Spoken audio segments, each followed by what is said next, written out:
Hello and welcome. Yes, it's been a little bit. I am horrible at time management. It has been a couple weeks and I've been really busy getting my vacation vlogs up and running, and they are, which I'm really grateful. And if you haven't checked them out, then check them out below. And I've also been sick and it's the craziest time of year, so yay. But I'm back and we have a lot to talk about because Disney Plus just launched. It's been a week since its initial launch and I am one of millions who was enjoying the service a little bit too much sometimes. The really great thing about Disney Plus is we knew it was happening for a long time, and if you have been following this channel, you do know that the project that I did for myself, 365 Disney films, was leading up to this. I wanted to take a look at the history of the films and study everything, knowing that it would soon be accessible, and I was so happy to see there were so many films. I think every film I covered basically is available on Disney Plus now, so if you go back and take a look at any of the reviews, which I do suggest you do because shameless plug, it's something I did take a lot of work on last year, but I'm really proud to see so many films that are obscure anymore and forgotten that are back on the service. And the fact that so many people are watching it, it's going to breathe new life and new air into it. So I'm super ecstatic. There are a lot of pros with the service. There's a couple cons as always, but not that many. I'm actually really proud and I think it's a nice service. It is modeled a lot after Netflix. You can tell with the menu it's very similar, but I do like that it's divided up by Pixar, by Marvel, by National Geographic, and it kind of gives you subcategories, as well as you can still split up by movies and series, which is great. There are so many movies on there. I know they're rotating the movies, but I'm actually excited because there's a couple of movies that are on there that I was curious about watching when I was doing my little project last year that I never got to be able to find. I didn't really feel like buying them and renting them because I didn't think they would be that great. But the thing that's really great now is I have the opportunity to take a look at some of the films I missed and do a little bit of extras and be able to keep on absorbing Disney films and trying to know everything I can about them because I'm obsessed. Another thing I also talked about earlier in the year was that 20th Century Fox is now teamed up with them and it is shown on their service.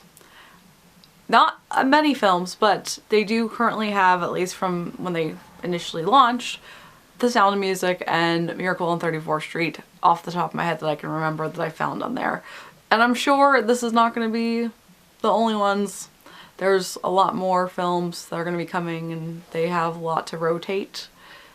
But of course they'll be keeping only the family-friendly films on there. When it comes to the series, that's where it's a little bit of a lack, and that's where it's a little bit of a con for me because I'm really excited that all the movies were on there and stating from the back from like the 1950s and beyond, with, well, 1930s honestly with Snow White and to present, but it is lacking series. And I'm really excited that all of my old nostalgia throwbacks are on there, and I love being able to watch them and see them as an adult now compared to when I was watching them as a child.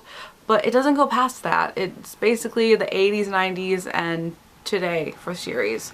And I really hope that in the future they will be able to expand back to the 50s because I would love to watch the original Mickey Mouse Club as well as a lot of the series that they did with Davy Crockett. So it'd be cool to be able to immerse yourself in the really older series, not as well as the films.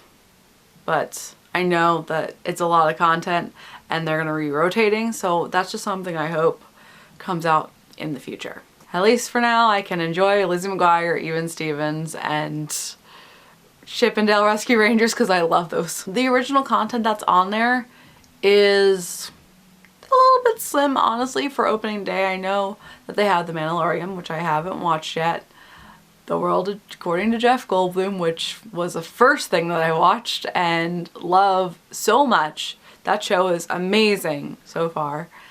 As well as a couple of movies like Noelle, which I haven't seen any of the original movies yet. I've literally just been glancing at it because I'm terrible at time management and have 50 other things that I'm working on. The main difference I like about Disney Plus compared to Hulu and Amazon Prime and Netflix and all the other streaming services is the fact that they actually follow more of a weekly format for all their original content when it comes to series. And it's something that is nice because I don't get sucked into wasting an entire afternoon binging a new show. When I first put on Jeff Goldblum's show, I thought the whole series was going to be up there and I was excited to watch about 4 or 5 episodes and then go back to doing work or anything that I actually had to do to be an adult. Come to find out that no, it's every single Friday now that they're putting a new episode up. But it's nice because it keeps me in check, and unless you want to wait till the entire series is up to binge it, you can watch an episode just like you would do with a normal cable television or network television. Once that's over, the hour is over, you can go back to prioritizing other things. And I love Netflix because you can binge stuff, and some shows are very, very bingeable that you want to watch all in one setting. But I kind of appreciate that Disney is basically keeping you in check and not letting you binge it yet right away if you want to stay up with everything. And I applaud that because I can go and do other things. So that's the one difference, is the main difference that I do like more. Of course, Netflix, I still can go on and binge 50 other of their shows, but at least when it comes to Disney, it's a little different, which I, again, appreciate it. This will be something that I will continue to wait for because I'm mainly excited for all of the Marvel series that are coming to this platform that aren't coming until next year and 2021. But for opening launch, it's amazing. I'm really, really pleased with it, and I'm really excited to continue to talk about it. I'm excited to be able to use this service to be able to continue to keep on educating myself on the older films I've never seen, as well as being able to refresh my memory on the newer films that I've seen and love, and series as well. So I am a biased fan of Disney Plus, and I'm sure everyone else is as well. So I'm gonna get back to watching it because terrible at time management, but I want to educate myself, and we will continue on with our regularly scheduled programming once again. So let me know what you guys think as well, because I'm really interested if you've been watching it and what your favorites are on the service and what shows or movies that you think are missing that you'd like to see on the platform. Leave them in the comments below. And until then, everyone can have a magical day, and I will see you real soon.